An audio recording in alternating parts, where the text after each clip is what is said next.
Hello guys, welcome back to my channel Tumpa Pal. দেখো, আমরা 1 জানুয়ারিতে সবাই আনন্দ করে, কিন্তু আমার আনন্দটা এবছর কোথাও যাওয়া হয়নি। প্রত্যেকবারই যাওয়া হয় কোথাও ঘুরতে, তো এবছর যেতে পারিনি। এবছর আমাদের এখানে একটা প্রোগ্রাম হচ্ছিল কেপিএস মাঠে, সেখানে আমরা গিয়েছি রাতে, যে ভীষণ আনন্দ করেছি। দেখো, নাচানাচি হুল্লোড় প্রচুর। একজন গায়িকা এসেছিল, সেখানে গান গাওয়া হচ্ছিল। আমরা সেখানে যে খুব আনন্দ এনজয় করলাম। খুব সুন্দর গান করছিল, তার গলা খুব সুন্দর, ভালো লেগেছে। প্রচুর লোক হয়েছিল, সেখানে আনন্দ করছিলাম, খুব ভালো। দেখো কত সুন্দর মঞ্চটা। প্রত্যেকবার সবার যাওয়া হয়ে ওঠে না কোথাও, যে 1 জানুয়ারিতে সবাই ঘুরতে যাবে, কিন্তু আমি যাই। আমি কোনো মন্দিরে টন্দিরে পুজো দিতে যাই।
সবাই তো সব জায়গা ঘুরতে যায়, আমার এবছরটা হলো না, খুব খারাপ লাগছে।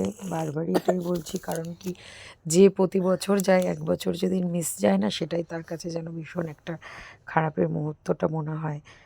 তার রাতে ফাংশানটাতে যে আনন্দ করলাম, খুবই মজা হলো, খুবই ভালো লাগলো। দেখো তোমরা কেমন লেগেছে, তোমাদের কেমন লেগেছে অবশ্যই কমেন্টে জানাবে। আর বেশি কিছু বললাম না, 1 জানুয়ারিটা সবাই সবার মতো করে কাটালো। আর নতুন বছর পড়েছে, আমি সবাইকে একটাই বলবো, তোমরা সুস্থ থাকো, ভালো থেকো। আমার বন্ধুরা, ফেসবুকে যত বন্ধু আছে, আমার ফ্রেন্ডরা, সবাই পাশে থেকো, পাশে থাকবো অবশ্যই, একে অপরের পাশে থেকো, এইটুকুনি।